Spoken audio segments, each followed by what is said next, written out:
अर्थ होते हैं वैशेषिक में? 7। द्रव्य गुण कर्म सामान्य विशेष समवाया भावा सप्त पदार्थ। उसमें भी द्रव्य गुण कर्म सामान्य विशेष समवाया सप्त पदार्थ। द्रव्य 9 होते हैं। कौन कौन? पृथ्वी तेजो वायु आकाश काल आत्मा मन। यही है ना। अब इसमें बता रहा कितने पदार्थ जो हैं वो नित्य हैं। हम अभी जितने पदार्थ हैं नित्य हैं। देखो पृथ्वी जल, पृथ्वी 2 प्रकार के नित्य अनित्य। नित्या परमाणु रूपा अनित्या कार्य रूपा। तो देखो पृथ्वी जल तेज और वायु के जो परमाणु हैं वो नित्य हैं। पृथ्वी कार्य रूप नित्य नहीं है, जो परमाणु रूप है नित्य है। जल परमाणु रूप नित्य है, तेज परमाणु रूप नित्य है, वायु परमाणु रूप नित्य है। आकाश काल देव आत्मा मन ये द्रव्य इतने नित्य हैं। आकाश काल देव आत्मा मन ये क्या है?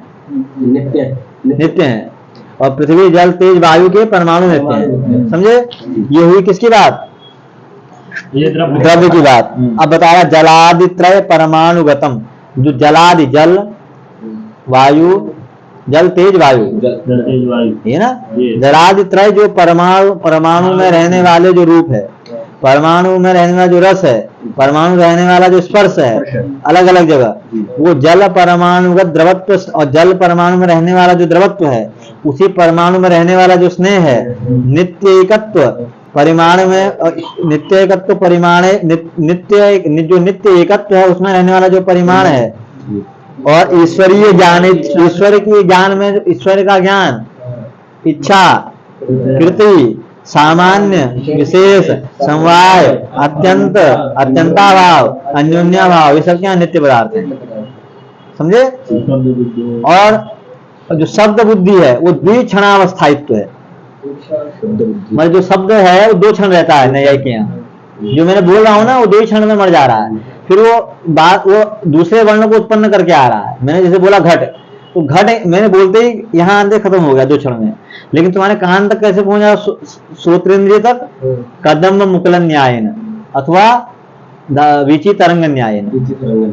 एक वर्ण दूसरे वर्ण को धक्का दिया, फिर दूसरे घ को उत्पन्न किया, फिर नए घ को उत्पन्न किया, नए घ को उत्पन्न किया, तुम्हारी श्रोत्रेंद्रिय तक पहुंच गया। तो शब्द कितने क्षण रहता है इसके यहाँ? ये शब्द नित्य नहीं है न्यायिक का।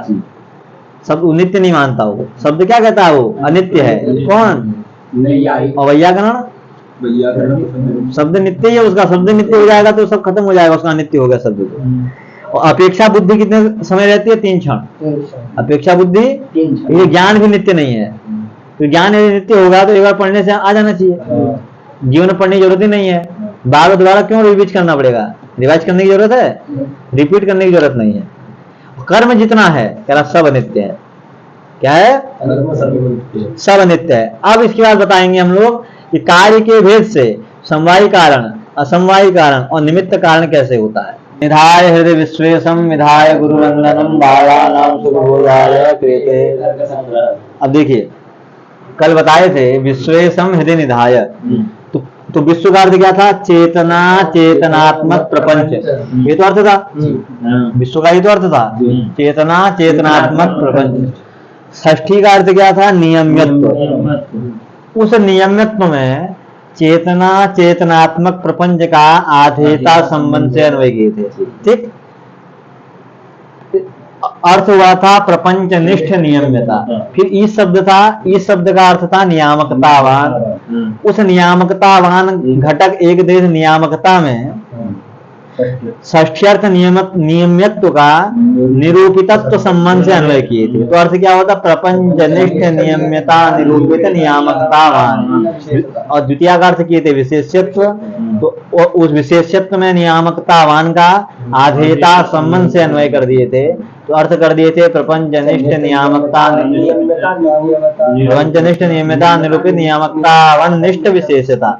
हित शब्द का अर्थ क्या था? मन। और सप्तमी का अर्थ क्या किए थे? अधिकरणत्व। उस अधिकरणत्व में आधेयता संबंध से मन का अन्वय किए। तो मनोनिष्ठ अधिकरणता, अधिकरणत्व को अधिकरणता। फिर निधाय बताए थे नि उपसर्ग पूर्वक विधान पोषण। उसका अर्थ क्या बताया? आधेयत्व प्रकारक आहार्यारोप। किसका अर्थ है? धा धातु का अर्थ है, नी उपसर्ग धा धातु का अर्थ हुआ आधेयत्व प्रकारक आहार्यारूप। उस आधेयत्व प्रकारक आधेयारूप का एक देश जो आधेयत्व है, उस आधेयत्व में अधिकरण, ठीक है, मनोनिष्ठ अधिकरणत्व का निरूपितत्व संबंध से अन्वय करना है।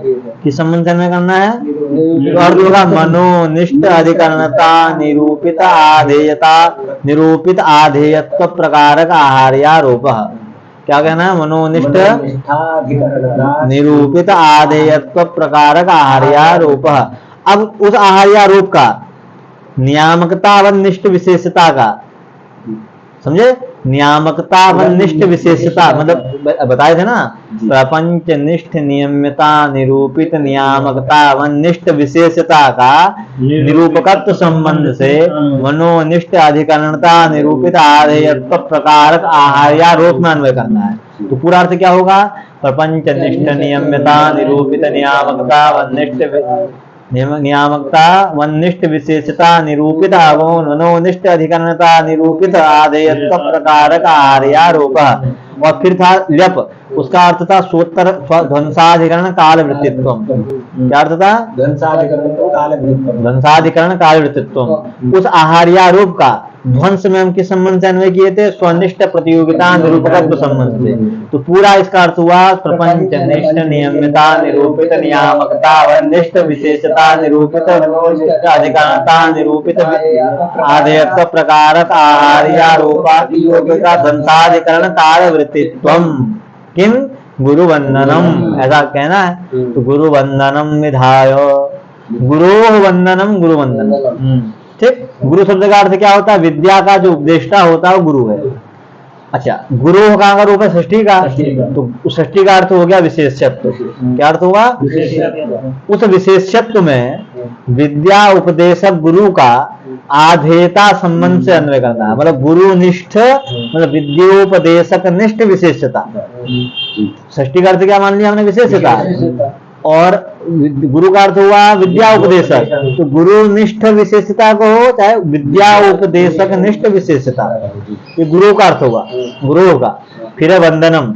वंदन शब्द का अर्थ होता है वही जो बताए थे, स्वावधिक उत्कृष्टत्व प्रकार ज्ञानानुकूलो व्यापार।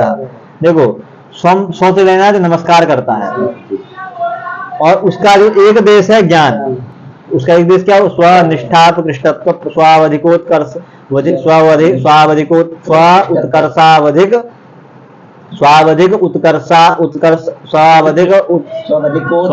उत्कृष्टत्व प्रकार ज्ञानानुकूल व्यापार हुआ वंदन का अर्थ। ठीक, उसमें जो उसका जो एक देश हुआ ज्ञान, वो ज्ञान में विशेषता का षष्ठ्यर्थ जो विशेषता है उसका निरूपकत्व संबंध से अन्वय होगा। तो अर्थ क्या करोगे? विद्योपदेशक अनिष्ठ विशेषता निरूपक स्वावधिकोत्कृष्टत्व प्रकार ज्ञानानुकूलो व्यापार। और वंदन में जो द्वितीय है वंदनम में, उसका अर्थ हो गया विषयत्व। क्यों? सविषय धाव तो समव्यारे कर्ण प्रत्यार्थो विषयता। उस विषयत्व में स्वावधिकोत्कृष्टत्व प्रकार ज्ञानानुकूल व्यापार का आधेयता संबंध से विषयता में अन्वय करना है। तो अब गुरु वंदनम मिला का अर्थ क्या होगा? विद्योपदेशक अनिष्ट विशेषता निरूपक स्वावधिकोत्कृष्टत्व प्रकार ज्ञानानुकूल विशेषता। किसका अर्थ हुआ? गुरु वंदनम। विधाय में देखो वी उपसर्ग पूर्वक दुधा धारण पोषण धातु से लेप करके रूप बना है। तो दुधाय का अर्थ है कृति। क्या अर्थ है? और उस कृति में जो अभी किसका अम का अर्थ जो विषयत्व था, उस विषयत्व का अन्वय करना है कहाँ पर? कृति में।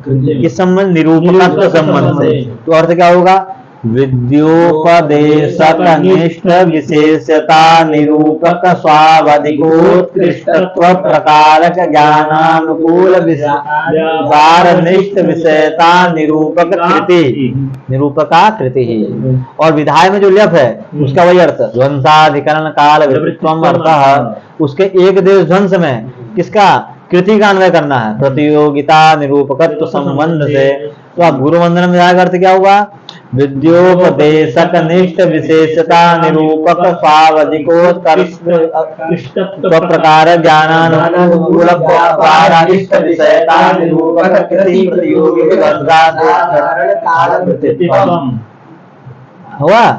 अब बताओ निधाय विश्वेशम हृदय निधाय गुरु वंदनम विधाय का एक अर्थ बताओ, बताओ कौन बताएगा, बताओ क्या अर्थ हुआ पूरा। प्रपंच निष्ठ नियम्यता निरूपण, प्रपंच निष्ठ नियम्यता निरूपित नियामकता वनिष्ठ विशेषता निरूपक मनोनिष्ठ आदेयता निरूपित मनो आदेयत्व प्रकार का आर्यारूप प्रतियोगिक द्वंद्वाधिकरण काल वृत्तित्व, किसका अर्थ हुआ, निराय विश्वेशम का।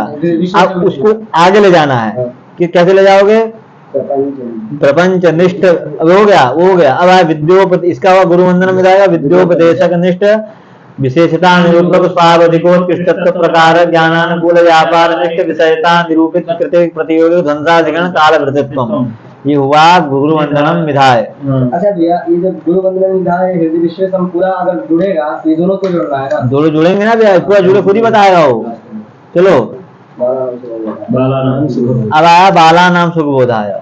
बाला नाम, बाल शब्द का अर्थ क्या, ग्रहण धारण पटु बाला, जो ग्रहण धारण करने में समर्थ है, पढ़ाया गया जो धारण करने में समर्थ है वही क्या है, बाल। षष्ठी का अर्थ क्या है बाला नाम में, विषय समवेतत्व, किम समवेतत्व, समवेतत्व निरूपितत्व संबंधेन अन्वयः। षष्ठी का अर्थ किया हमने संवेतत्व। अब संवेतत्व में निरूपितत्व संबंध से, हाँ किसका, पटु का, ग्रहण धारण पटु बालक का अन्वय करना है निरूपितत्व संबंध से, तो अर्थ होगा बाल निरूपित समवेतत्व अथवा ग्रहण धारण पटु निरूपित समवेतत्व। सुखेन बोधा सुख बोधा तस्मै सुख बोधाय, तो विग्रह वाक्य में सुखेन कहाँ का रूप है, तो सुख शब्द का अर्थ हुआ अनायास, बिल्कुल अनायास। और तृतीया का अर्थ क्या हुआ, उस प्रयोज्यत्व में अनायास का निरूपितत्व संबंध से अन्वय होगा। किस संबंध से अन्वय होगा, निरूपितत्व संबंध से, तो अर्थ होगा अनायास निरूपित जो प्रयोज्यत्व, तृतीया का अर्थ प्रयोज्यत्व, तो अनायास निरूपित जो प्रयोज्यत्व। बोध शब्द का अर्थ होता है ज्ञान, उस ज्ञान में प्रयोज्यत्व का आश्रयता संबंध से अन्वय होगा, तो अनायास निरूपित प्रयोज्यत्वाश्रय ज्ञानम, यह अर्थ हुआ। और ज्ञान में षष्ठ्यर्थ संवेतत्व का आश्रयता संबंध से अन्वय होगा। ज्ञान में षष्ठ्यर्थ जो संवेतत्व था, कहाँ बाला नाम में षष्ठी का संवेतत्व है, उसका आश्रयता संबंध से अन्वय होगा, तो अर्थ होगा ग्रहण धारण पटु निरूपित संवेतत्वाश्रय अनायास निरूपित प्रयोज्यत्वाश्रय ज्ञानम।